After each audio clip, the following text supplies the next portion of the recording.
हम सभी बचपन में सपने देखते हैं और यह ठानते हैं कि बड़े होकर हमें ये बनना है, लेकिन ऐसे कुछ ही लोग होते हैं जो उस सपने को हकीकत में बदल पाते हैं।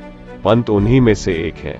उत्तराखंड के एक छोटे से शहर में जन्मे पंत के लिए क्रिकेटर बनने के अपने सपने को हकीकत में बदलना बिल्कुल भी आसान नहीं था। जिस समय वह क्रिकेट सीख रहे थे, उस वक्त उत्तराखंड में इस खेल का कोई भविष्य नहीं था।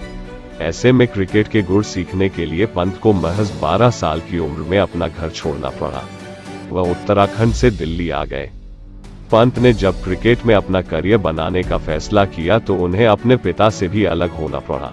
वह अपनी मां के साथ दिल्ली आ गए और उनके पिता उनकी बहन के साथ उत्तराखंड में ही रहे। इतनी कम उम्र में पिता से दूर रहना किसी भी बच्चे के लिए आसान नहीं होता है, लेकिन कुछ कर गुजरने की पंत की जिद ने उन्हें ऐसा करने पर मजबूर कर दिया। पंत अपनी मां के साथ दिल्ली तो आ गए, लेकिन उनके पास यहाँ रहने का कोई ठिकाना नहीं था। यहाँ तक उनके पास खाना खाने के पैसे भी नहीं थे। लेकिन एक चीज थी, वो था एक मजबूत इरादा ऐसा जो लोहे को भी मात दे दे। पंत हर हाल में अपने सपने को हकीकत में बदलना चाहते थे। इसलिए जब उन्हें कहीं आसरा नहीं मिला तो उन्होंने मोती बाग के गुरुद्वारे में रहने का फैसला किया। उनकी मां गुरुद्वारे में सेवा करती और दोनों लंगर का ही खाना खाते। पंत कई महीनों तक अपनी मां के साथ मोती बाग के गुरुद्वारे में रहे।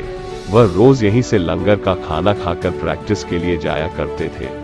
वक्त बीतता गया और पंत की जिद भी बढ़ती गई, लेकिन संसाधन कम होने की वजह से उन्हें कामयाबी नहीं मिल रही थी। इसके बाद दिल्ली में ही उन्होंने किराए का एक कमरा ले लिया और दोनों माँ बेटे वहां रहने लगे। पंत में प्रतिभा की कोई कमी नहीं थी, लेकिन फिर भी उन्हें सफलता नहीं मिल रही थी। हालांकि वह डटे रहे और हार नहीं मानी। दिल्ली में कंपटीशन बहुत ज्यादा था तो कोच सिन्हा की सलाह पर वह राजस्थान चले गए। पंत ने राजस्थान में ही अंडर 14 और अंडर 16 स्तर के टूर्नामेंट खेले, लेकिन बाहरी होने के कारण एक दिन उन्हें एकेडमी से बाहर कर दिया गया। इसके बाद राजस्थान में उनके खेलने की संभावनाएं पूरी तरह से खत्म हो गईं। राजस्थान में निराशा हाथ लगने के बाद पंत ने वापस दिल्ली का रुख किया और यहीं पर घरेलू स्तर की क्रिकेट खेलने लगे। लेकिन कहते हैं न कि मेहनत करने वाले की कभी हार नहीं होती। पंत के साथ भी कुछ ऐसा ही हुआ।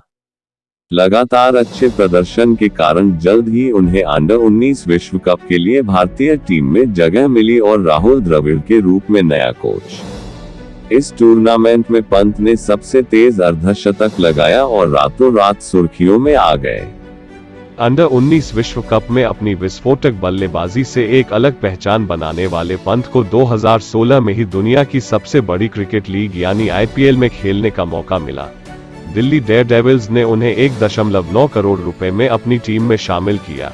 हालांकि पंत IPL 2016 में 130.26 के स्ट्राइक रेट से सिर्फ 198 रन ही बना सके, लेकिन इसके बाद उन्होंने डबल मेहनत की और अगले साल यानी IPL 2017 में 165.61 के स्ट्राइक रेट से 366 रन बना डाले। इस सीजन उन्होंने बड़े बड़े गेंदबाजों के खिलाफ निडरता के साथ अटैकिंग क्रिकेट खेली और विश्व क्रिकेट में अपने हुनर का लोहा मनवाया। IPL 2018 की नीलामी में दिल्ली ने पंत को 15 करोड़ रुपए में रिटेन किया। पंत को लोग अब पहचानने लगे थे, लेकिन वो इतने से कहां खुश होने वाले थे। उन्हें तो भारत के लिए खेलना था। बस इसी जिद में उन्होंने 2016-17 के रणजी में महाराष्ट्र के खिलाफ 13 शतक लगा दिया। इस सीजन में पंत ने सिर्फ 8 मैचों में 81 की औसत से 972 रन बनाए।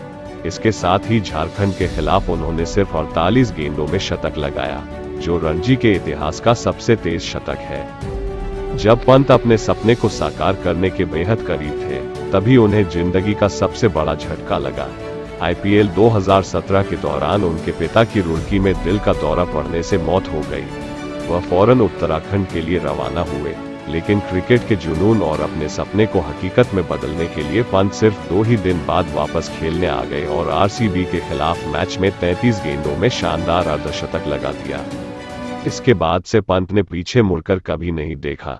इंग्लैंड के खिलाफ अगस्त 2018 में उन्होंने टेस्ट क्रिकेट में अपना डेब्यू किया और फिर वेस्टइंडीज के खिलाफ अक्टूबर 2018 में वनडे क्रिकेट में कदम रखा। आज महज 24 साल की उम्र में पंत विश्व क्रिकेट में एक खास मुकाम हासिल कर चुके हैं। वह तीनों फॉर्मेट में टीम इंडिया का हिस्सा हैं और उन्हें भविष्य के कप्तान के रूप में भी देखा जा रहा है।